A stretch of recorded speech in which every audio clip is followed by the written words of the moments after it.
रही है जिन्होंने रेलवे जॉब के लिए अप्लाई किया है, अप्लाई करने वाले हैं। पिछले वर्ष रेलवे ने बहुत भारी संख्या में 1,54,000 यूथ को एम्प्लॉय किया है दिसंबर 2023 तक, और जिन्हें पदस्थापित कर दिया गया है या आवश्यकता अनुसार उन्हें ट्रेनिंग पे भेज दिया गया है।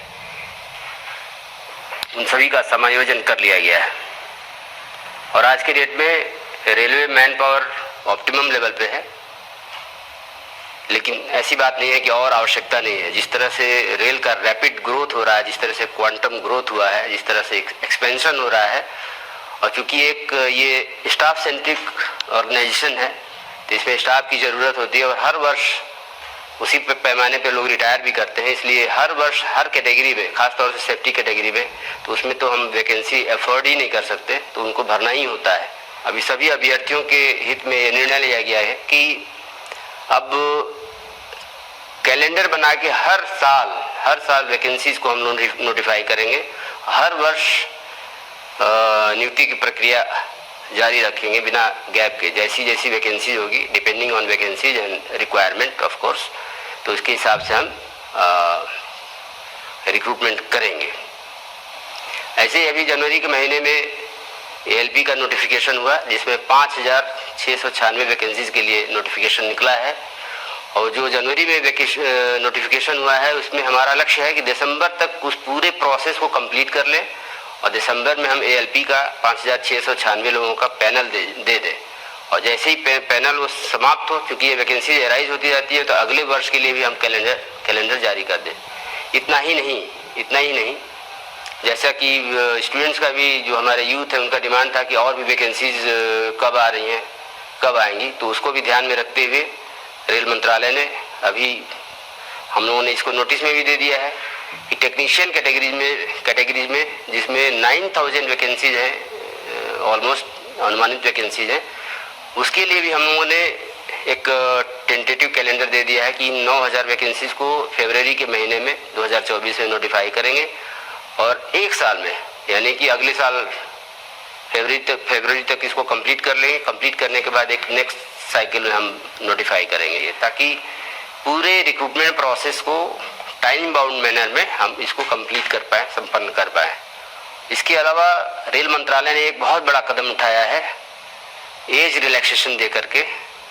कोविड के टाइम में, जैसा कि आप जानते हैं, 2-3 साल तक परीक्षाएं करना संभव नहीं हो सकी थी। बहुत सारे कैंडिडेट्स ओवर एज हो गए थे, तो उनको सम्मिलित करने के लिए, उनको भी अवसर प्रदान करने के लिए रेल मंत्रालय ने 3 साल का, 1 साल नहीं, 2 साल नहीं, 3 साल का एज रिलैक्सेशन दिया है, जो कि जिससे हमारे कैंडिडेट्स जो वंचित रह गए थे, जो चूक गए थे एग्जाम देने से, हो पाएंगे, अपीयर हो पाएंगे आगामी होने वाले एग्जाम्स में।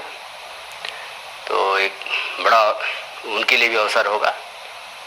और इस संदर्भ में मैं कुछ और बातें ही बताना चाहूँगा अपने अभ्यर्थियों को कि जब भी नोटिफिकेशन निकलता है तो फॉर्म कैसे भरना है, फॉर्म फिलअप करने से ही आपका एग्ज़ाम शुरू हो जाता है, वहीं से, वो भी पार्ट है एग्ज़ाम देने का। तो बहुत से अभ्यर्थी बाद में बड़े हताश हो जाते हैं कि उनका फॉर्म रिजेक्ट हो गया। तो हम लोगों ने देखा, हम लोगों का अनुभव ये है विगत रिक्रूटमेंट्स में कि बहुत से 5% के करीब ऐसे एप्लीकेशंस रिजेक्ट हो जाते हैं जिनमें प्रॉपर ढंग से सिग्नेचर नहीं किया गया है या प्रॉपर ढंग से फ़ोटो नहीं लगाया गया है। बहुत से कैंडिडेट्स होते हैं जिनका और जो भी क्राइटेरिया है उसको फुलफिल करते हैं, उसमें उनका सर्टिफिकेट भी ठीक है, जो भी एज के लिए जो भी सर्टिफिकेट चाहिए वो सब ठीक है, लेकिन उन्होंने प्रॉपर ढंग से सिग्नेचर नहीं किया है या प्रॉपर फ़ोटो नहीं लगाया है। उसकी वजह से ये कंप्यूटराइज्ड वे में वेरिफिकेशन होता है, स्क्रूटनी होती है, तो रिजेक्ट हो जाता है। इसमें कोई ह्यूमन इंटरवेंशन नहीं होता है। लेकिन बहुत से कैंडिडेट्स हैं जो कैपिटल लेटर में अपना नाम लिख देते हैं सिग्नेचर के नाम पे, या बहुत से कैंडिडेट्स ऐसे होते हैं जो स्मॉल लेटर में ही लिखते हैं लेकिन डिसजॉइंटेड लेटर्स होते हैं। तो ऐसे सिग्नेचर एक्सेप्टेबल नहीं है, क्योंकि सिग्नेचर करना है जो इंस्ट्रक्शन है उसके हिसाब से रनिंग राइटिंग में करना है। ऐसे फोटोग्राफ्स, बहुत सारे फोटोग्राफ्स होते हैं जिनका रिजोल्यूशन सही नहीं होता। रिजोल्यूशन सही होना चाहिए, खराब रिजोल्यूशन होने पे, स्पष्ट नहीं होने पे वो रिजेक्ट हो जाएंगे। ऐसे बहुत से कैंडिडेट्स होते हैं जो फुल बॉडी का अपना फोटोग्राफ दे देते हैं, या बहुत से ऐसे कैंडिडेट होते हैं, अभ्यर्थी होते हैं जो सेल्फी दे देते हैं, और ऐसे भी कैंडिडेट्स होते हैं जो ग्रुप में फोटोग्राफ्स दे देते हैं। वेरीफाई करना बड़ा मुश्किल होता है, और जैसा कि आप जानते हैं आइडेंटिटी और जेन्युइनिटी सबसे इम्पोर्टेंट पार्ट है किसी भी रिक्रूटमेंट प्रोसेस का।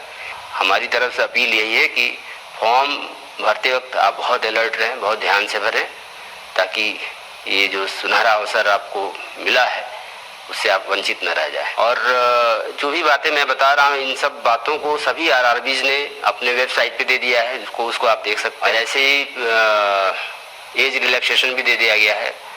तो हम सभी प्रतिबद्ध हैं, जो भी हम लोगों ने कैलेंडर दिया है, जो भी शेड्यूल दिया है, उसको हम लोग उस लक्ष्य को उसी शेड्यूल के हिसाब से जितना रिक्रूटमेंट है उसको हम कंप्लीट करें।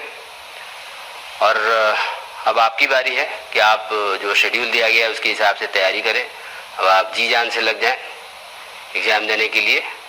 तो मेरी तरफ से, हमारी तरफ से, रेलवे की तरफ से, आरआरबीज की तरफ से आप सभी को ऑल द बेस्ट। आप सभी को ढेर सारी शुभकामनाएं।